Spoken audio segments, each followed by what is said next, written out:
नारायणं नमस्कृत्यं नरं चैव नरोत्तमं देवीं सरस्वती व्यासं ततो जयमुदीरये नष्टप्रायेषु भद्रेषु नित्यं भागवत सेवया भगवती उत्तम श्लोके भक्तिर्भवति नैष्ठिकी ग्रंथराज श्रीमद् भागवतम की जय। ग्रंथराज श्रीमद् भागवतम कौन सा श्लोक है? 50। आज कितनी 9 कड़ी?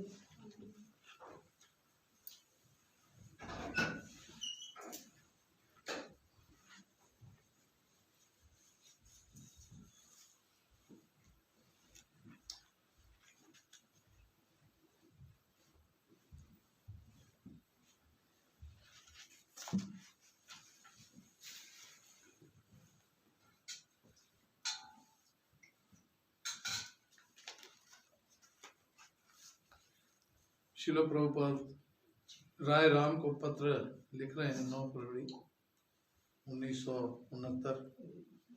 हमें सदैव स्मरण रखना चाहिए कि हमारा शरीर इंद्रिय तृप्ति हेतु नहीं है। ये सदैव स्मरण रहता है। यही तो बोला रहता है। बाकी सब कुछ जो आगे रहता है यही बोला रहता है। ठीक बात है। ये केवल श्री कृष्ण की सेवा के लिए है, सिर्फ कृष्ण की सेवा हेतु है। और श्री कृष्ण की अच्छी सेवा करने के लिए हमें अपने शरीर की उपेक्षा नहीं करनी चाहिए। शरीर की उपेक्षा मतलब शरीर का ध्यान नहीं रखना। हाँ, शरीर का ध्यान रखना है किसके लिए? भगवान की सेवा के लिए। हाँ, सो जगत गुरु श्रील प्रभुपाद की जय।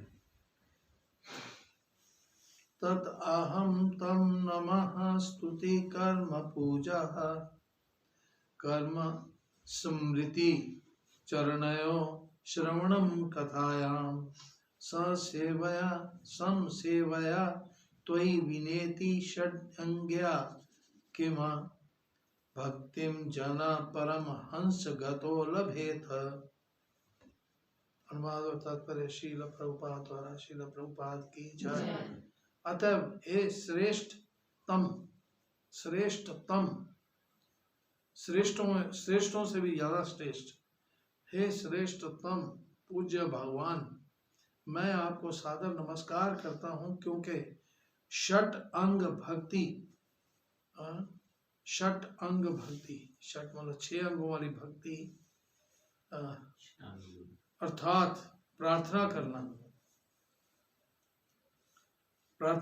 समस्त कर्म फल आपको समर्पित करना।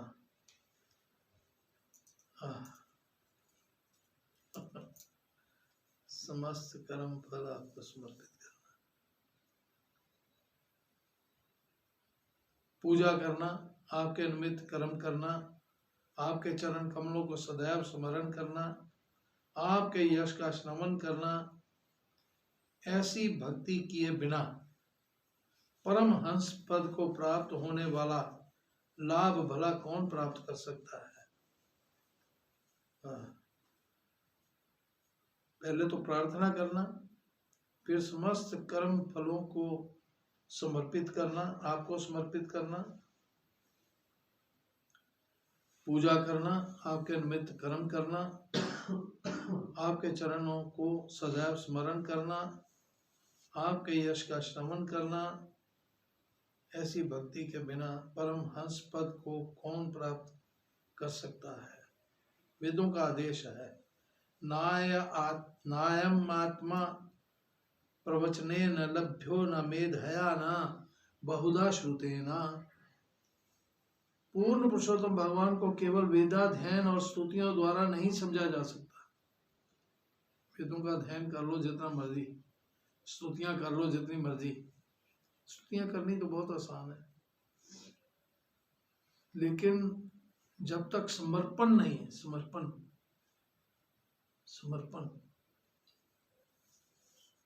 एकमात्र भगवत कृपा होने पर ही उन्हें समझा जा सकता है। अतः भगवान को समझने की विधि भक्ति ही है। भक्ति के बिना परम सत्य को समझने के लिए केवल वैदिक आदेशों का पालन परम सत्य को समझने में मददगार नहीं हो सकता। वेदों के आदेशों का पालन, समर्पण चाहिए, समर्पण। कल मैं पढ़ रहा था सुदामा जी की कथा। तो सुदामा जी भगवान के सहपाठी थे, पढ़ते थे सब, क्लास फेलो। और चले गए, गुरु ने भेजा लकड़ी लेने के लिए, जाओ ईंधन लेके आओ, ईंधन। तो वहां तूफान आ गया और चने थे उनके पास, सुदामा जी के पास। वो खाने लगे। तो भगवान ने पूछा, यार क्या खा रहे हो? मैंने नहीं, कुछ नहीं खा रहा, मैं तो सर्दी है ना, दांत मेरे कड़कड़ हो रहे हैं। कहने लगे, आवाज तो आ रही है, नहीं दांत कड़कड़ कर रहे हैं। तो भगवान का हिस्सा भी खा गए, उसके कारण उनको दरिद्रता, पूरा जीवन दरिद्रता भोगनी पड़ी। भगवान का हिस्सा खाने से पूरा जीवन दरिद्रता भोगनी पड़ी। तो समर्पण कहाँ गया? उस वक्त समर्पण छूट गया। तो एकमात्र भगवत कृपा होने पर ही उन्हें समझा जा सकता है। अतः भगवान को समझने की विधि भक्ति ही है। भक्ति के बिना परम सत्य को समझने के लिए वैदिक आदेशों का पालन भी कुछ नहीं कर सकता, क्योंकि मुख्यतः वैदिक आदेश जो हैं उनका जो कंक्लूजन है वो तो समर्पण ही है। अगर हम सार नहीं लिया हमने और शब्द पढ़ते रहे तो उसका कोई फायदा नहीं। तो सार ये है समर्पण। हाँ,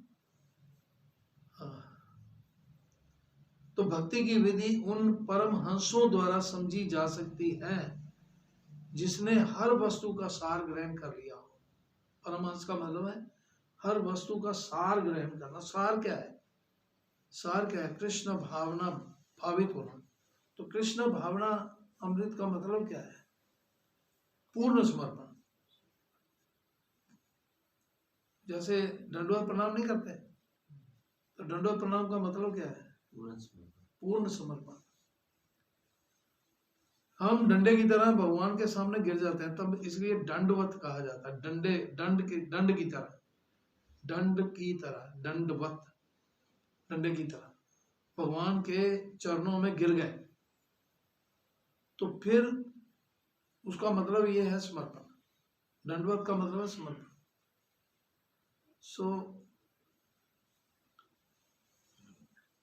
भक्ति के फल ऐसे परमहंस के लिए सुरक्षित रहते हैं, ऐसे परमहंस के लिए सुरक्षित रहते हैं, और ये अवस्था भक्ति के अतिरिक्त अन्य किसी वैदिक विधि द्वारा प्राप्त नहीं की जा सकती।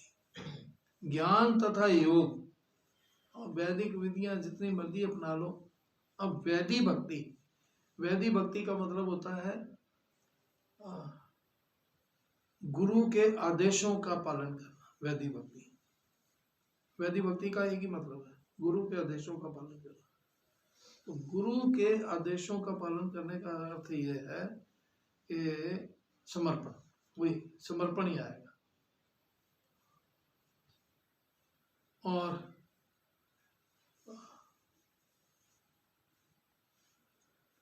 जब हम कर्म योग, ज्ञान योग और ध्यान योग की बातें करते हैं तो ये योग शब्द भक्ति का सूचक है। कर्म योग मतलब जो कर्म भगवान के साथ जुड़े हुए हैं, भगवान की सेवा वाले कर्म। ध्यान योग का मतलब जो ध्यान भगवान में लीन है। कर्म योग, ध्यान योग और ज्ञान योग।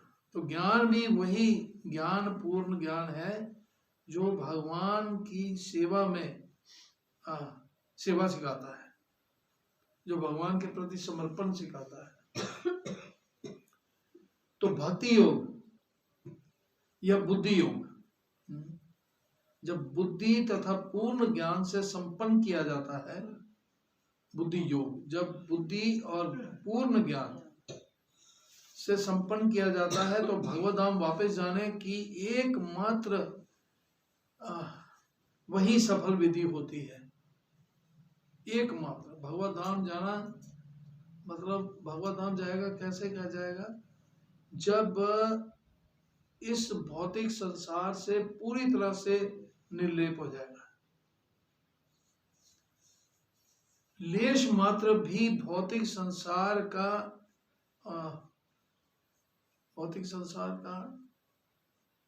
क्या कहेंगे उसको, इच्छा नहीं रहेगी, हाँ? लेश मात्र भी इच्छा नहीं होगी भौतिक से। हाँ, भौतिक संसार का कलमश प्रभु, हाँ? कलमश, कलमश नहीं रहेगा। फिर कलमश है सारे।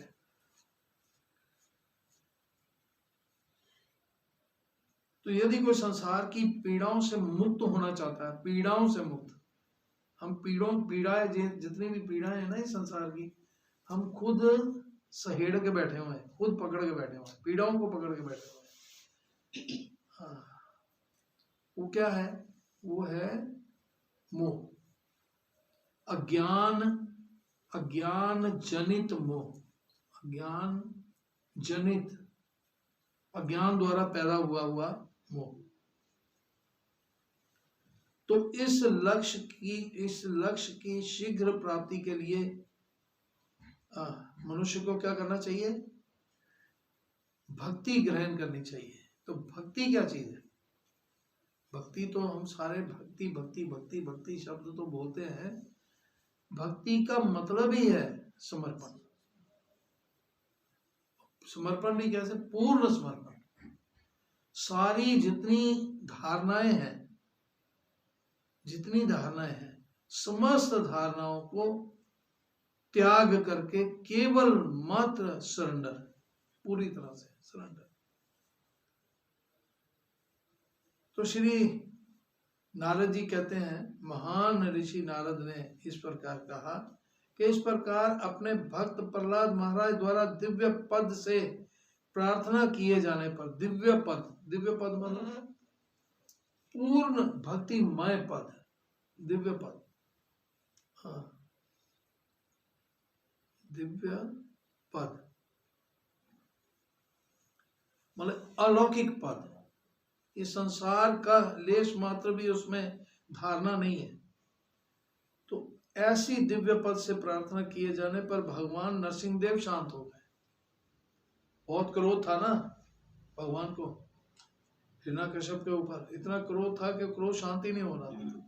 तो जब प्रहलाद महाराज ने प्रार्थना की तो सारा क्रोध शांत हो गया। उन्होंने अपना क्रोध त्याग दिया और दंडवत प्रणाम करने वाले प्रहलाद पर अत्यधिक दयालु होने के कारण भगवान इस प्रकार बोले।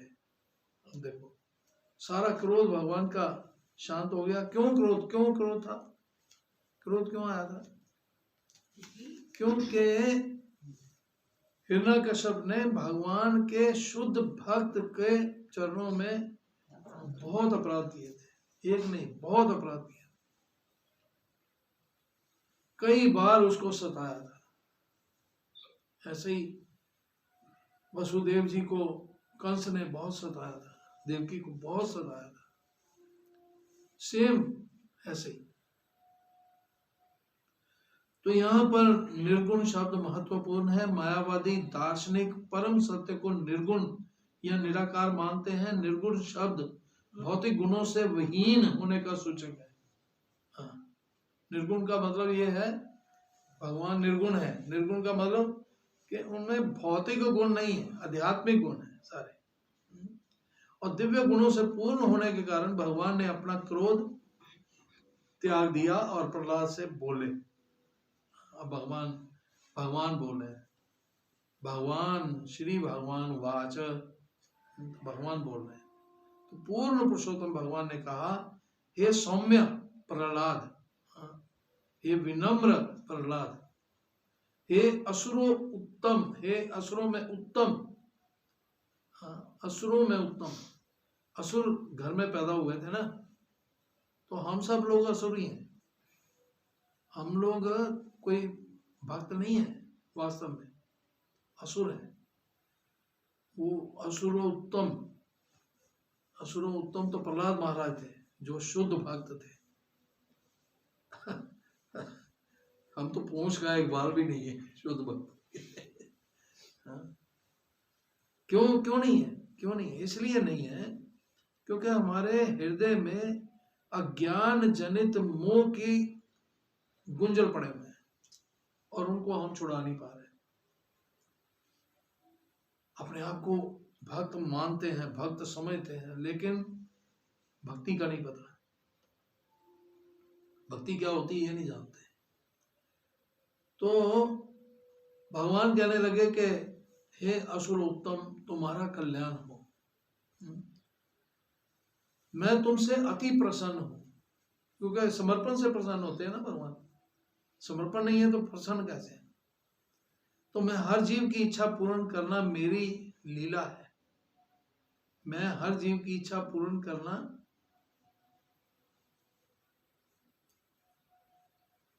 मैं क्या है? मैं भगवान बोल रहे हैं, हाँ? भगवान बोल रहे हैं। हाँ, मैं हर जीव की इच्छा पूर्ण करना मेरी लीला है। मैं शब्द तो नहीं इसमें, सेंटेंस में बन नहीं रहा, पता नहीं क्या मतलब, मिस्टेक हो जाती है। हर जीव की इच्छा पूर्ण करना मेरी लीला है, ये तो ठीक है, मैं नहीं साथ में जोड़ रहा। तो इसलिए तुम मुझसे कोई मनोवांछित वर मांग सकते हो, जो चाहते हो मांग लो, मैं बहुत प्रसन्न हूं। तो पूर्ण पुरुषोत्तम भगवान भक्त वत्सल कहलाते हैं।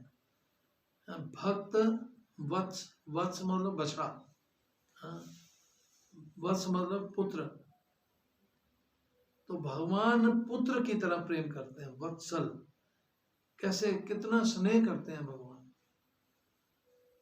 अर्थात वे अपने भक्तों पर अत्यंत प्रेम करने वाले हैं। ये कोई असामान्य बात नहीं है कि भगवान ने अपने भक्त को सारे आशीर्वाद दिए। पूर्ण पुरुषोत्तम भगवान ने वास्तव में कहा कि मैं सबों की मनोकामना पूरी करता हूं। चूंकि तुम मेरे भक्त हो, अतः जो कुछ तुम्हें चाहिए वे प्रदान किया जाएगा, सब कुछ तुम्हें प्राप्त हो जाएगा जो तुम्हें चाहिए। बोलो क्या चाहिए? किंतु यदि तुम किसी अन्य के लिए प्रार्थना करो तो वह प्रार्थना भी पूरी की जाएगी। किसी और के लिए भी प्रार्थना करोगे तो वो भी मैं पूरी करूंगा। कितने दयालु हैं भगवान। तब इस तरह यदि हम परमेश्वर या उनके भक्त के पास जाएं, यदि हम परमेश्वर के पास जाएं या भक्त के पास जाएं, क्योंकि भगवान क्या है? भक्त अधीन। भगवान कहते हैं मैं तो भक्तों के अधीन हूं। तो भक्त के पास जाने से उससे भी ज्यादा लाभ हो जाता है, भगवान के पास जाने से भी अधिक।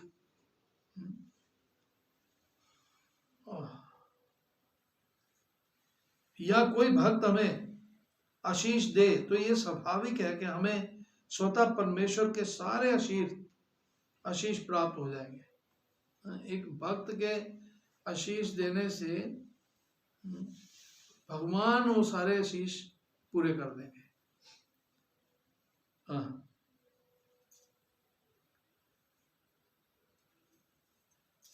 यस्य प्रसादात भगवत प्रसाद, रोज बोलते हैं। यस्य मतलब गुरु के द्वारा जो प्रसाद दिया गया है, जो आशीष दिया गया है, जो वरदान दिया गया है, वो भगवान का ही है। श्रील विश्वनाथ चक्रवर्ती ठाकुर कहते हैं कि यदि कोई अपने वैष्णव गुरु को प्रसन्न कर ले तो उसकी सारी कामनाएं पूरी हो जाएंगी, समस्त कामनाएं। तो हे प्रहलाद, तुम दीर्घ जीवी हो, दीर्घ जीवी, लंबा समय तक तुम जीवन बिताओ।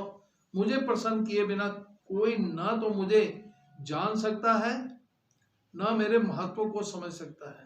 मुझे प्रसन्न किए बिना मैं प्रसन्न कैसे होऊंगा? यस्य प्रसादात भगवत प्रसाद, गुरु को प्रसन्न करने से। गुरु प्रसन्न तो मैं प्रसन्न, और गुरु नहीं प्रसन्न तो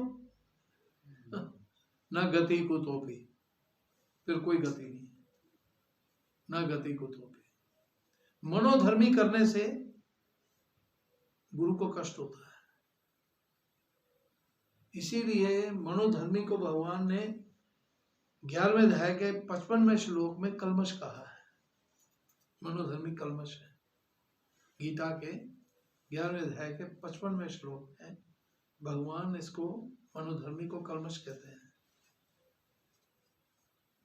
तो ना तो मेरे महत्व को समझा जा सकता है, ना मुझे समझा जा सकता है मुझे प्रसन्न किए बिना, किंतु जिसने मेरा दर्शन कर लिया है या मुझे प्रसन्न कर लिया है। दर्शन करना मतलब भगवान को प्रसन्न करना। दर्शन करना, दर्शन तो वैसे कंस ने भी किए थे, रावण ने भी किए थे, वो दर्शन नहीं। दर्शन का मतलब है भगवान को भगवान के पूर्ण ज्ञान के सहित समझना, उसको कहते हैं दर्शन।